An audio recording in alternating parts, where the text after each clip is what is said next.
बंद करो, बंद करो, बंद करो। हरियाणा में जीरी की लूट बंद करो, बंद करो, बंद करो। सब किसान मोर्चा तानाशाही नहीं चलेगी। गुंडागर्दी बंद करो, बंद करो, बंद करो। सरकारी रजिस्टर में रेट भरेगा 2379 रुपये लेकिन जो खरीदी गई है ये जमींदार भी है, बहुत सारे जमींदार बताए भी दोगे भाई कि 1900 रुपये या 2000 या 2100। यहाँ एक गुप्त समझौता हो रहा है एडती का और मिलर का, उसमें समझौता के 2270 खरीदी जाओगी। पहली बात तो यार 119 रुपया का टांका किसान के क्यों, और टांका भी लगा दिया, समझौता भी हो दिया। अगर पंचायती समझौते की बात करें तो 2270 क्यों नहीं खरीदी जा रही, क्यों कम खरीद रहे हैं? ये इंस्पेक्टर साहब के पास कोई जवाब नहीं। इनका रजिस्टर चेक किया था हमने, फोटो भी ले ली। सबकी डेयरी 2389 रुपये चढ़ रही है। 2389 रुपये गवर्नमेंट का पैसा आएगा, इसलिए सरकार कह रही कि MSP पे खरीद हो रही है। सरकार का ये झूठ का, क्योंकि ये अधिकारी मिले हुए हैं सभी, इसलिए हमारी मांग है इसकी जांच होनी चाहिए और मिलर बढ़ने चाहिए, विजिलेंस जांच हो। एक एक दिन में 5-5, 6-6 लाख का किसानों पर रगड़ा लग रहा है। सर, मुख्यमंत्री ने 22 तारीख से PR दागी खरीद बोली थी, लेकिन PR दागी कोई खरीद नहीं। देखिए, अभी ये किसान संगठन के नेता भी बैठे हैं और दूसरे साथी इनके सहयोगी। मैंने ये बात कही थी पार्लियामेंट में, तो ये जो बात कही मुख्यमंत्री जी ने पिछले इलेक्शन में वोट लेने के लिए ये कहा कि हम 3100 रुपए प्रति क्विंटल के हिसाब से किसान को दाम देंगे। दिए 2000, इस ऊपर दिए तो चाना मंडी में जाकर के पता कर लो किसानों। और ये बात मैंने जब ये लोकसभा में उठाई और मैंने खुद, मैं आपसे एक निवेदन करूंगा, यूट्यूब से मेरा निकल जाएगा, नहीं मैं आपके पास भिजवा दूंगा। मैंने खुद कहा है कि भाई MSP किसान को, हरियाणा की बात मैं कह सकता हूं कि नहीं मिल रही, धोखा है। या कृषि मंत्री ये कहेंगे जयप्रकाश ने मामला नहीं उठाया, लेकिन ये तो ओना कौना खराब हो रहा है। ऊपर से लेकर के नीचे तक किसान को, जो किसान ने संघर्ष करके, मजदूर ने संघर्ष करके अपनी खेती और किसानी को बचाया था, वो तकलीफ है देश और प्रदेश की सरकार को। इसलिए एक योजनाबद्ध तरीके से षड्यंत्र किया जा रहा है, जैसे आजाद सिंह ने मुझे बताया। वैसे तो ये भी बेईमानी है, 2270 में क्यों फैसला होगा? चलो, जब सब संगठित हो जाता है, यूनानी 2270 में फैसला हुआ किसानों के साथ, आड़तियों का, किसानों का, उनका। उसके बाद आज 2000 रुपए में खरीदी जा रही है। अगर इसकी आप टोटल एवरेज करोगे पूरे देश की, तो ये हजार लाख करोड़ के नजदीक जाकर के लगेगा। और जब ये किसान संगठन इस तरह की बात करते हैं, फिर इनसे सरकार बुरा मानती है, इनको बदनाम करने का प्रयास भी किया जा रहा है। आज जो मुझे दिया है, प्रदेश सरकार से भी कहूंगा, और 15 तारीख को जब 15 नवंबर से सेशन शुरू होगा, हम प्रधानमंत्री जी के सामने भी, कृषि मंत्री के सामने भी आपकी आवाज पार्लियामेंट, और हमारे नेता राहुल गांधी जी ने जब किसान संगठन राहुल जी से मिले थे पार्लियामेंट में, MSP के इशू को लेकर के खुद राहुल जी ने उठाया था, दीपेंद्र सिंह हुड्डा ने उठाया, ब्रह्मचारी जी ने उठाया, वरुण ने, और हमारे दूसरे जो इंडिया गठबंधन के लिए तो बहुत उठाते हैं। लेकिन भाई इनके तो कान पर जो तक नहीं रोकती, क्या करें? गजेंद्र सिंह सद्भावना यात्रा निकाल रहे हैं, तो आप किस तरीके से देखते हैं? मैं क्यों देखूं? तो वो देखे हुए क्या है, देखो, सद्भावना यात्राएं जब निकालनी चाहिए थी तब निकालनी चाहिए थी, लेट होगी, देर होगी।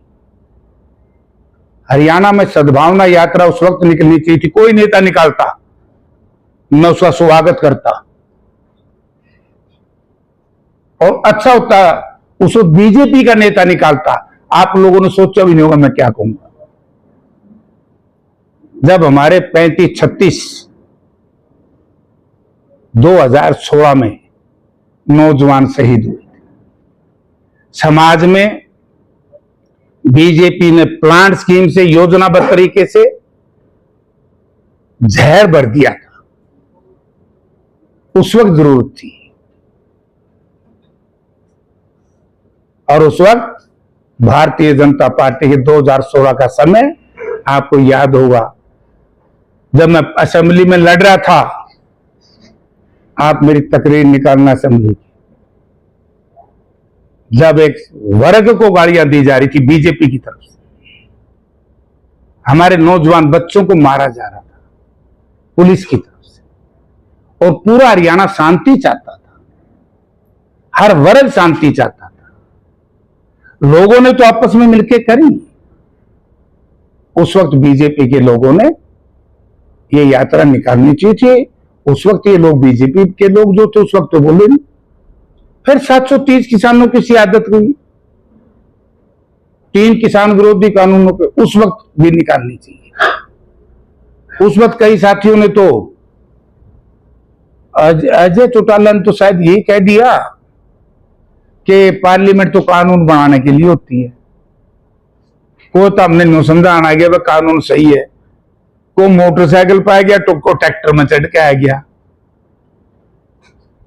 लोगों को समझाने के लिए। तो उस वक्त निकलनी चाहिए थी। आज हमारा सारा समाज संगठित है, और मुझे आशा है कि हमारा समाज संगठित रहेगा।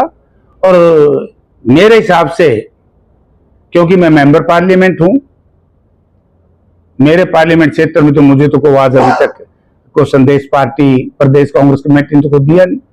और भाई मैं हूं तो न्यूज से लोग बनाए बोला जेपी ने 6 बार पार्टी बदल ली, मैंने उन तक घाट बदली है।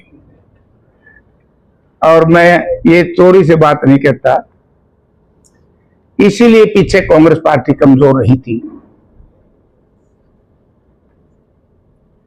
कि इस तरह की बातें करते हैं, वरना उनको पता नहीं है। 2014 में देखा कि कांग्रेस कमजोर है तो बहुत से मित्र कांग्रेस को छोड़ के बीजेपी में भाग गए, तो मलाई खान गए होंगे। कांग्रेस की आवाज दिखे उर्ला पास है, अजय दल बदल वो होते हैं। सर ब्रजेंद्र सिंह बोल रहे हैं कि मैंने जेपी को और जेपी के बेटे को न्योता दे दिया है यात्रा का, लेकिन इतना जरूर कहना चाहूंगा कि कांग्रेसियों को कांग्रेस के बारे में नसीहत ना दें। चलो वो क्या कहता है वो मैं यहां नहीं कहूंगा, पार्टी की मीटिंग में पार्टी प्लेटफॉर्म पे बताऊंगा। ये मैं कह सकता हूं चिट्ठी भेजी है, न्योता नहीं दिया, चिट्ठी भेजी है, वो मैं हाँ बढ़ने तैयार हूं। लेकिन जो उन्होंने कहा है, क्या कहा है, ये तो बौड़े लोग हैं, फ्रस्ट्रेटेड लोग हैं। मैं फ्रस्ट्रेटेड नहीं हूं, मैं पार्टी की बात पार्टी प्लेटफॉर्म पे करूंगा, या फिर सब जानते ही है। क्योंकि मैं गलत क्या कहा, मैं किसी व्यक्ति विशेष के लिए कहीं नहीं जाऊंगा। पार्टी का कोई प्रोग्राम है मैं करूंगा, और जो करनी होगी सद्भावना यात्रा फिर मैं ही नहीं करूंगा। एमपी तो मैं हूं, और मैं तो कई बार का एमपी हूं। एमएलए हमारे सब साथी इस बात पे हैं। आज यात्रा तो करनी चाहिए थी, मैं तो लग रहा हूं, मैं बाढ़ में लगा हुआ हूं, बाढ़ग्रस्त आप लोग देख भी रहे होंगे। आज किसान को दिक्कत है, बहुत सा ऐसा इलाका है आज भी हिसार पार्लियामेंट क्षेत्र का, बुआनी खेड़ा से लेकर के सुरबरा तक और नानुम से लेकर के आप ये समझो आदमपुर तक, ये हमारे चूड़ी बागड़ियां, चूड़ी खुर्द, चूड़ी छोटी चूड़ी तक, सहारनपुर साइड में, फिर अग्रवा साइड में, तो हम वहां काम कर रहे हैं। सब ने, कांग्रेस जनों ने तो बल्कि मदद करनी चाहिए। जिन किसानों को नुकसान हुआ है, जहां पानी भरा है, उसको निकालना चाहिए। लेकिन किसी यात्रा वात्रा में मैं नहीं जाऊंगा। धन्यवाद।